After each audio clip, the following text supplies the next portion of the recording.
Hey everybody, today we're checking out new electric scooter, KQi 200F. Sure, at first glance, the specs don't scream performance monster, but here's the thing. Not every scooter needs to be. The KQi 200F isn't trying to be the fastest or the most extreme. It's just trying to feel good to ride, be safe, and make your commute a little more fun. And it kind of nails that. It's got a rear 700-watt motor, front dual tube spring suspension, 10-inch tubeless pneumatic tires, foldable handlebars, front drum and rear regenerative brakes, and smart app integration. So of course, you know the big dog took out the Dragy to get the official number, so you'll see tests for speed, acceleration, range, hill climbing, braking, and I also took it out there again when the battery was at 10% to get that top speed as well. But first, let me show you what comes in a box, how much it weighs, grab your popcorn, and see what this small but mighty scooter has to offer. The scooter comes 100% assembled, so all you have to do is pull it out the box and turn it on. There's an included owner's manual, and the charger should charge your scooter from empty to full in 5 to 6 hours. Okay, let's test the weight of the new 200F. All right, what do we have? 44 pounds even. So we got about 24 inches on the handlebar width. So with it collapsed, it's about 4.5 inches. So that's really great when it comes to storing. Let's check the stem height. 39.5 inches. That's okay for most riders.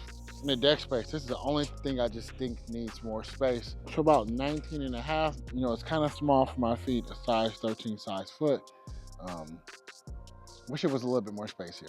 I usually don't like twist throttles, but this one feels different. It's larger, it's more controlled. I didn't feel like it was snapping or yanking. It responds the way you want. And to me, honestly, that's rare for twist style setups like this. It also feels bigger than a lot of scooters in this price range. It's stable and, you know, it's nice and quiet. So I actually enjoy this twist throttle right here. And as you can see on the left, we don't have much going on. You have a quick little bell right here. And you know, you can also see the brake lever. It controls the front drum brake.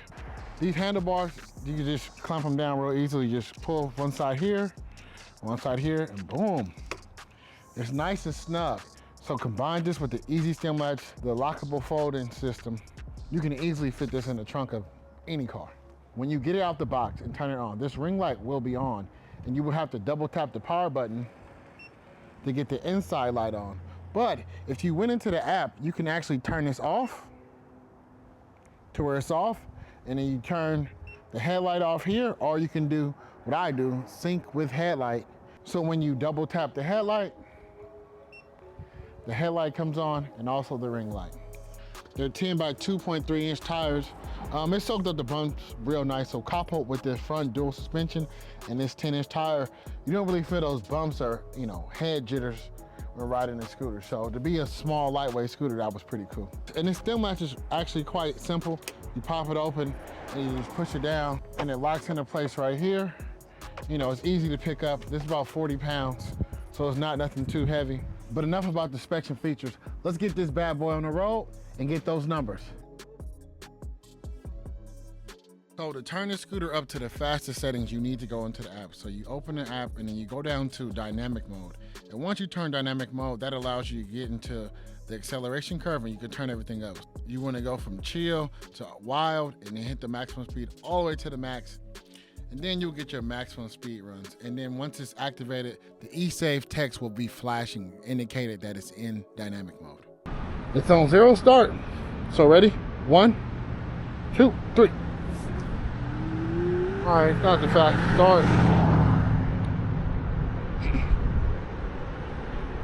Well, 15, 16.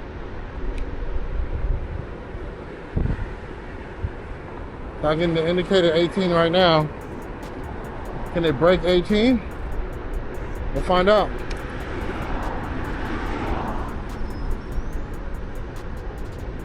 Okay, I'm getting 19 on the screen, but you know, we'll figure out what the official data numbers are. The ESG official top speed for the KQi 200F is 19 miles per hour. The official 0 to 15 miles per hour acceleration is 10.39 seconds. The acceleration is smooth, not jerky, perfect for casual ridings or people just looking to cruise without surprises. It's not built to be aggressive, but it doesn't feel sluggish either. It's that sweet spot between comfort and capability. This is where scooters either prove themselves or fall apart. Climbing hills is one of the biggest tests for any electric scooters, especially when you're working with a single motor. A lot of them slow to a crawl or just tap out completely. Ready, set, go. Okay, so it's going real modest, real slow. 8, 7 miles per hour. So it's struggling a little bit. All right, so I made it up the hill. Not the fastest, but it did make it. We took it up our standard 10% hill and it clocked in at 17.31 seconds. That's not blistering fast, but it kept moving at a steady pace the whole way up. No weird cutouts, no stuttering, no dramatic slowdowns. New clearly tuned this setup for real world use. It's not built for massive hills, but it will absolutely get you up the ones you'll run into on a daily commute. From 15 to 0 miles per hour, it stopped in just 3.34 seconds. The combo of front drum brake and rear regen braking works really well here. It's smooth and progressive, not grabby, and perfect for stop and go traffic. I'm out here doing my range test. So first thing you want to know, before you even get started, you want to go into the new app and customize your ride and allow 100% charging. So it'll come limited at 94%. You just come in here and scroll all the way to 100, and that's how you get the battery 100% charged. It comes like that to limit the aging, so it won't age as quick, but I have to allow 100% charging to get the maximum range. But other than that, let's just get going on this range test. Love the cockpit. The handlebars feel real nice and comfortable. I'm not the biggest fan of the twist throttle, but this one actually works quite well. Most twist throttles for me seems like kind of funky. Like I've always twisted too much, give myself too much acceleration, or I'm not twisting it enough to go. But this has the right spin on it. No dead zone. It feels actually quite good. So I have no complaints there. The tires are real nice. I went over quite a few bumps unexpectedly. The tires coupled with the suspension, it took it quite nice. 19 miles per hour is not what I really want for in the street riding. So for me, personally, I'll keep this one in the bike lane. I think the minimum speed you need to keep up with, common traffic is a scooter that goes 25 miles per hour. So, but it feels good. And what else? I can use more deck space. I don't know if you guys can see down there, but my feet are like pretty cramped. But I wear a size 13 shoe, and I'm not riding uncomfortably. I'm just not riding with my foot back to back that I actually prefer. I know we have more of the super enthusiasts on this channel, but we can't forget about the common day rider, the college kids, just the average adult who's stepping into scooters. Scooters like these serve a purpose, and that's for them. You want something nice, nimble, something with just enough speed for you to get, your bearings when it comes to electric scooters. Something that's gonna get the job done. Not super fast hill climbing, but something that can get you up hills. This is not bad to have. So when scooters have the bar, the 5 bars, I'm not a fan of the 5 bars because you can't really tell the exact percentage of how much you got left. Is this one bar 20% or is it 10%? Who knows? But the accompanying app that they have, actually, you can tell how much range you think is left on your ride, and right there, it shows you how much battery percentage you got left. We're getting close to 10%, so you guys know what that means. We're gonna give you guys the top speed and the accelerations at 10%. So let me go back to the testing site.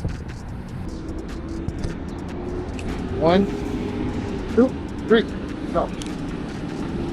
Ooh, slow acceleration right here, but remember what's the fastest? So 14 miles per hour.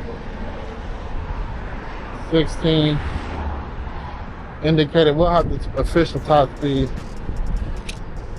So it's good to know that the speed will stay 16 miles per hour, but once it hits 0%, that's when the speed will go under 6 miles per hour, 5 miles per hour. So let's see if I have enough to make it back to the car. Oh, feel like I'm dying out. 4%. 5 miles per hour. 4. 3. 2. All right, so there we have it. Can't go anymore. We rode the 200F hard in sport mode and got a real road range of 13.97 miles on our standard test loop. Now keep in mind, you know the big dog is a heavier rider at 235 pounds, and we've seen in previous tests that weight definitely plays a role in how far a scooter can go. So if you're a lighter rider, you can realistically expect up to 15% more range. That puts you in the 16-mile range pretty easily, depending on your terrain and riding style. Pros include smooth, controlled twist throttle, comfortable dual front suspension, high build quality, smart features via the new app. Cons include the deck is pretty small, range is limited for heavier riders. It's a great fit for casual riders, college students, or parents looking for something reliable and beginner-friendly for their team. As always, I'm your boy Ramir, and of course we'll have all links and discount codes in the description. Remember, ride safe, and I'll see y'all next time. And I'm out. Pya!